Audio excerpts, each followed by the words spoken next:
रिश्तों को लेकर एक कहावत है जो हम सबने कभी ना कभी जरूर सुनी होगी।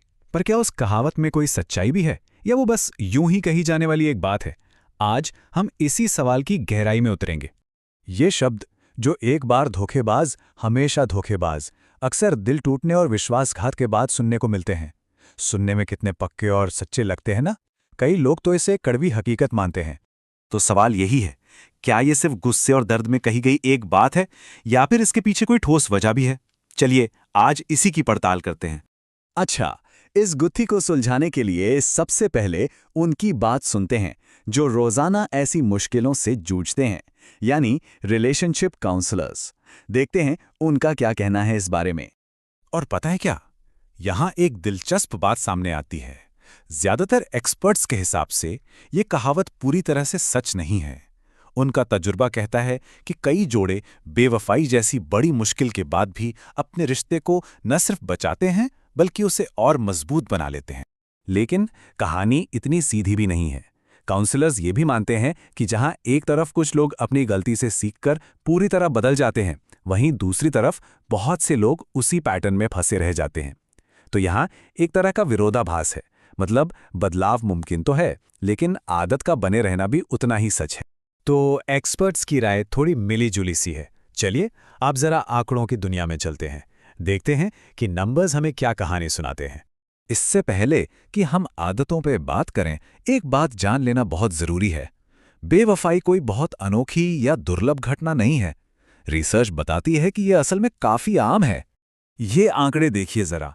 एक स्टडी के मुताबिक करीब 22% मर्द और 13% औरतें ये मानती हैं कि उन्होंने अपनी जिंदगी में कभी ना कभी अपने पार्टनर को धोखा दिया है। ये नंबर दिखाता है कि यह मुद्दा कितना बड़ा और फैला हुआ है। ये बात हमें वापस हमारे असली सवाल पर ले आती है। अगर इतने सारे लोग ऐसा करते हैं तो क्या ये किसी के किरदार का एक पक्का हिस्सा बन जाता है? और अब वो आंकड़ा जो इस पूरी बहस को एक नया मोड़ देता है। रिसर्च ये बताती है कि जो इंसान एक रिश्ते में धोखा दे चुका है, उसके अपने अगले रिश्ते में फिर से धोखा देने की संभावना 3 गुना ज्यादा होती है। 3 गुना, ये एक बहुत ही चौंकाने वाला नंबर है। 3 गुना ज्यादा संभावना। पर ऐसा क्यों है? क्या ये सिर्फ किसी की नीयत खराब होने की बात है या इसके पीछे कोई वैज्ञानिक वजह भी है? चलिए इसे समझने की कोशिश करते हैं। इसका जवाब ब्रेन एडेप्टेशन नाम की एक प्रक्रिया में छिपा हो सकता है। सीधे सरल शब्दों में कहें तो हमारा दिमाग चीजों का आदी हो जाता है। जब हम कोई काम पहली बार करते हैं तो हमें हिचकिचाहट होती है, शायद अपराधबोध भी होता है, लेकिन बार बार करने पर वो एहसास कम होने लगता है। तो देखिए ये होता कैसे है। पहली बार धोखा देने या झूठ बोलने पर दिमाग में गिल्ट और तनाव की एक तेज लहर उठती है, लेकिन जब वही काम बार बार दोहराया जाता है तो दिमाग उस नेगेटिव फीलिंग के प्रति थोड़ा सुन्न सा हो जाता है। धीरे धीरे वो गलत काम एक ऑप्शन जैसा लगने लगता है और सही गलत का फर्क धुंधला होने लगता है।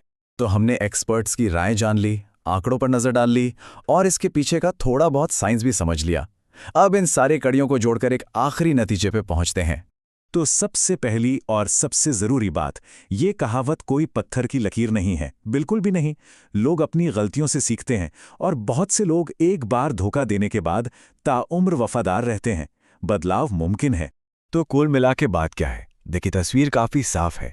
ये कहावत 100% सच नहीं है क्योंकि इंसान बदल सकता है, लेकिन ये एक असल पैटर्न की तरफ इशारा जरूर करती है। आंकड़े और साइंस दोनों ये बताते हैं कि दोबारा धोखा देने का खतरा सच में ज्यादा होता है। पर हाँ, ये याद रखना भी जरूरी है कि एक गलती किसी के पूरे किरदार पर हमेशा के लिए एक ठप्पा नहीं लगा देती। तो ये सारी बातें हमें एक बहुत ही जरूरी सवाल पर लाके छोड़ देती हैं। अगर बदलाव मुमकिन है लेकिन दोबारा गलती करने का खतरा भी बना रहता है, तो फिर टूटे हुए विश्वास का क्या किया जाए? उसे दोबारा कैसे बनाया जाए? शायद इस सवाल का जवाब किसी आंकड़े या साइंस में नहीं, बल्कि हर रिश्ते की अपनी समझ, कोशिशों और फैसलों में छिपा है। इस पड़ताल में शामिल होने के लिए धन्यवाद।